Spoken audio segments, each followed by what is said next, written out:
I asked leaders in some of the largest tech companies in the world, Google, Microsoft, Deel, Canva, Spotify, and more, to answer a simple question. What is the number one skill we should be doubling down on to develop in 2026? And what is most likely to get us hired?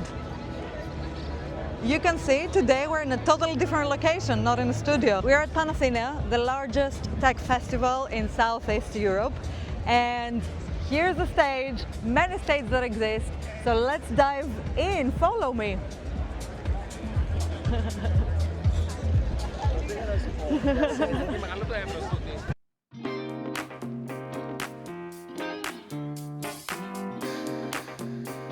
Hi, Yanna, Sandra. Hi, Angelique. Thank you for joining me. We're doing quick fire speed questions. Yes. The first one is, what separates the people you hire from the people you don't that we wouldn't guess? That might be helpful if we're applying to join you or any other company. For me, it's all about business acumen, creativity, and desire to drive impact. And really particularly on that last one, desire to drive impact is pretty key, because it differentiates those that are going to have that bias for action and really go the extra mile to see the results from those that, you know, might like an idea but might not follow through in delivering on it. And how could someone prove it in an interview process, for example? How do you see the impact, the drive for impact?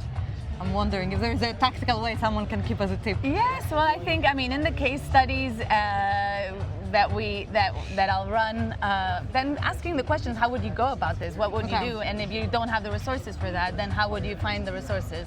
And if this doesn't work out, then how would you spin it around? And then by seeing the answers, I think you would get a sense on whether that person really has that bias for action and that desire to see the results come through. So scenario planning, thinking different creative ways of approaching a problem, I guess.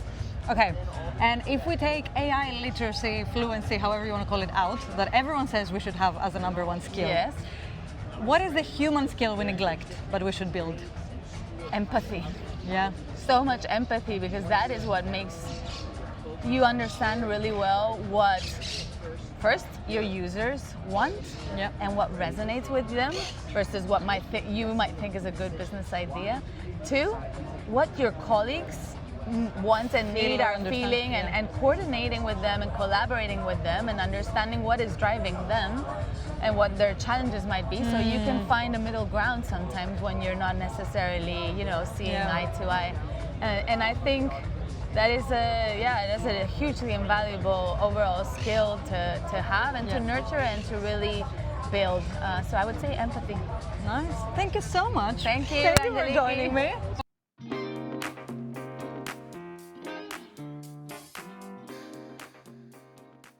Hi Duncan, thank you for joining me. Thank you for having me. First one, what separates the people you hire from the people you don't, that we should all have in mind when we apply for dream companies, roles, anything, your team? So I guess really getting hired is about standing out, and you can stand out in lots of different ways.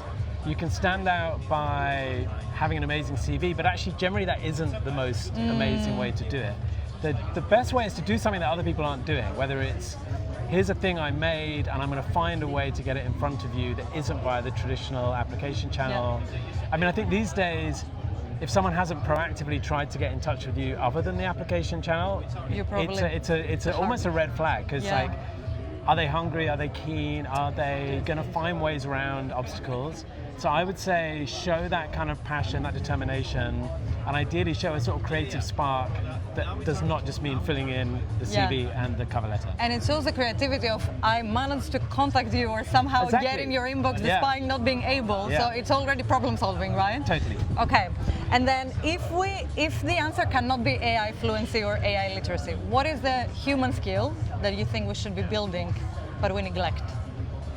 Well, I'm a big believer in storytelling. I think storytelling, whether that means kind of communicating really clearly about what you're setting out to achieve in a strategy, or whether it's just about engaging your internal or external audience in a manner that's kind of captivating and which really pulls in people's attention. I think these days we are kind of in the attention economy, and to stand out and get things done and to drive any kind of change, you kind of need to know how to communicate well, how to tell a story, how to work out what the core message is, and how to be able to boil things down to a single line. So you gave my 2 favorite answers, and I haven't told to anyone else. It's not that I'm sugarcoating it. It's generally what I believe as well. It's the storytelling and the standing out and making sure you find ways. So thank you so much, because I think that's extremely valuable for the audience. Thank you. Thank you.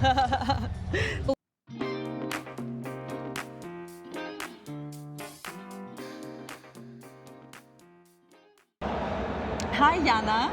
Thank you. Can you tell us one word? What is your role, first of all? I'm General Manager for Microsoft for Greece, Cyprus and Malta. Okay, perfect. I have 2 quick fire questions career-wise.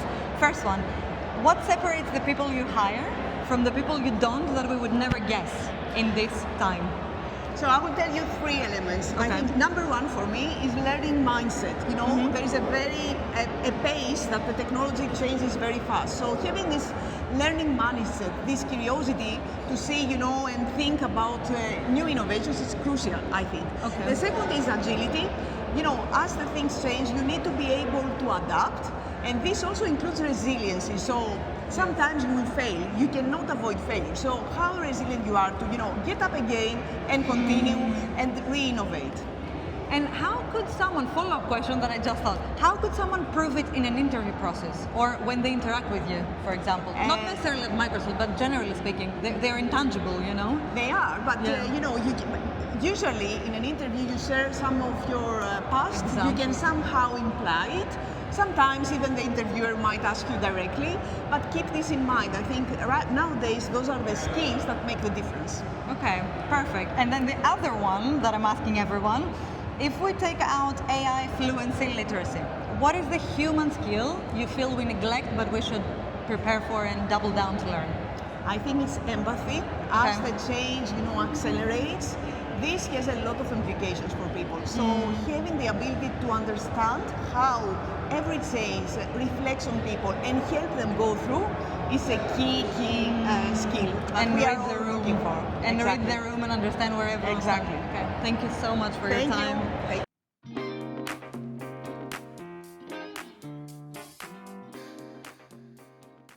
Thank you so much for having me. Yeah. Thank you for joining me. We do speed fire. 2 quick questions. Okay.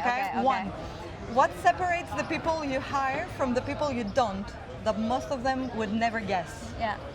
The people that we hire is more very smart journalists, and then they will be able to figure out themselves. So we tend to hire, like, you know, very smart and young people, and then very AI native, and then they will be able to build a lot of solutions using AI. And what does it mean for a generalist, I guess? How do someone can position themselves and prove they're a generalist? Exactly. A journalist is just someone that is very smart and then be able to learn and then be able to learn very fast, very adaptive, and then like, you know, develop the skills themselves. And over the time that it's very easy for them to build anything that they want. That's what we call a generalist.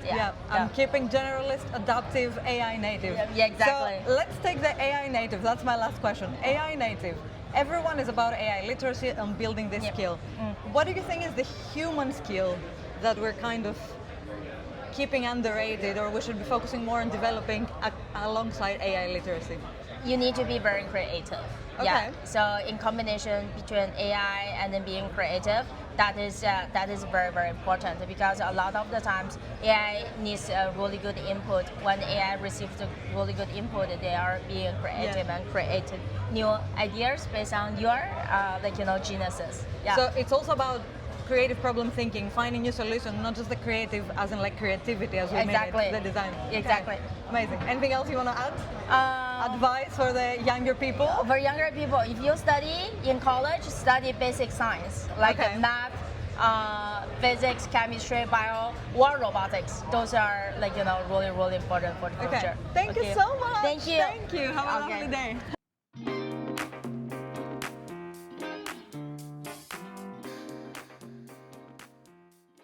Hi, Evan. Hello. Thank you for joining me. My pleasure. While everyone is racing to learn AI, which one is the human skill you believe we neglect, but we should definitely double down and practice?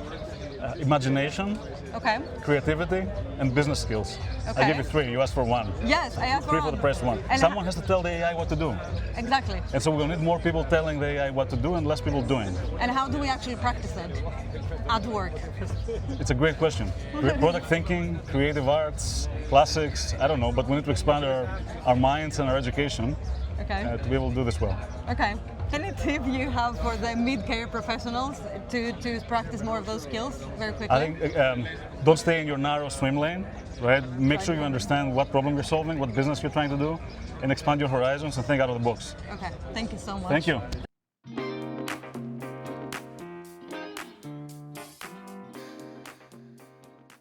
Okay, firstly, Oana, we know each other, we go back at Google. Tell me, what do you do now? Yeah, so I am not at Google anymore either. I have my own company, so it's a robotics startup together with 2 other co-founders. Been growing it for quite a while, but more seriously for the past 5 years. Okay, and what does this startup do? It's a robotics and AI company for logistics and warehouses. So we pretty much build like intelligence platforms for warehouses. Okay. Quite specific, quite enterprise heavy. Yeah.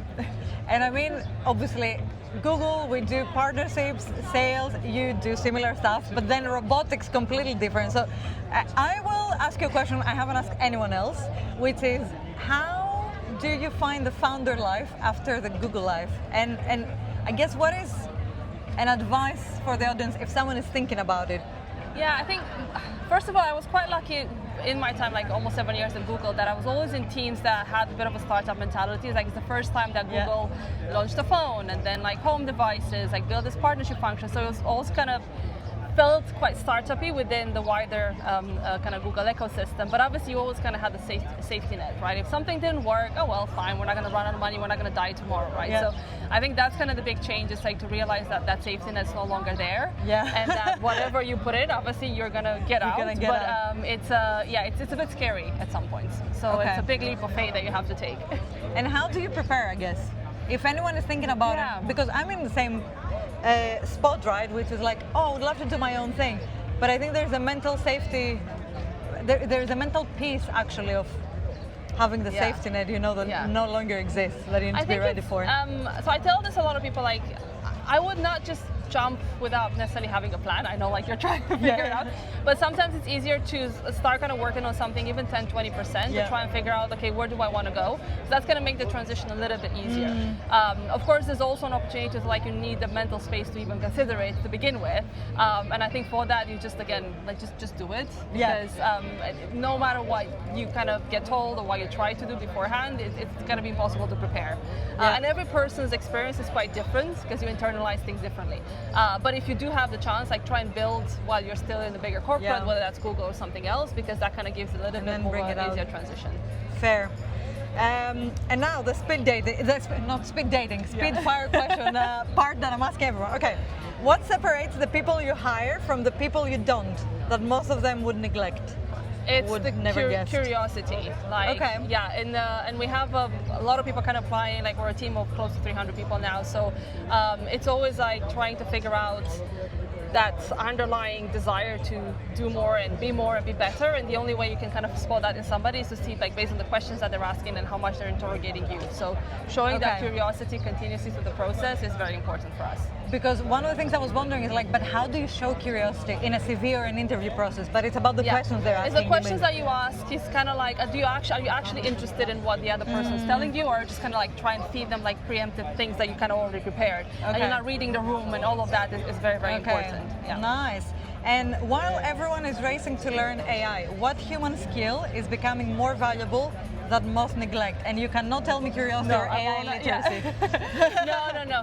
I think it's well, not necessarily kind of related or not to curiosity, but like reading people. Like, I was actually talking to a colleague this morning around, we have all these tools right now, but then you're kind of bombarding people with information, and you don't know, how do you teach people to ask the right questions? How do you teach them to kind of like get the needs that you want?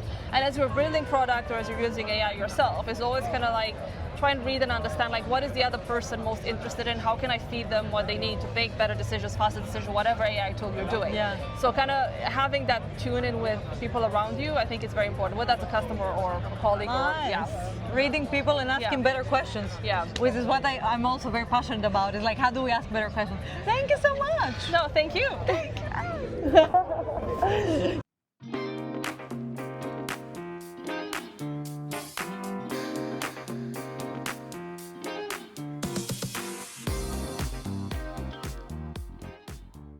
I'm back here a couple of days later, just after I digested all of the interviews, to give you the 3 patterns that have emerged and what I would do if I want to take an advice out of all of these interviews. So I asked 6 senior leaders at Panathēnea the same 2 questions.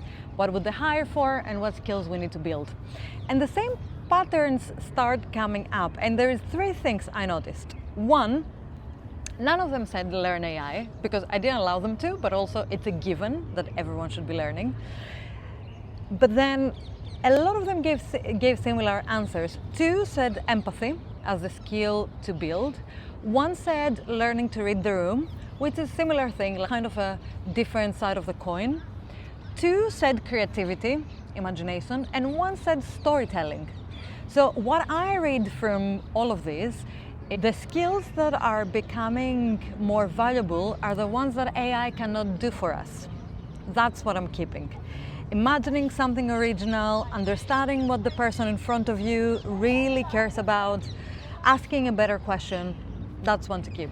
Second one, they hire proactive and not polished.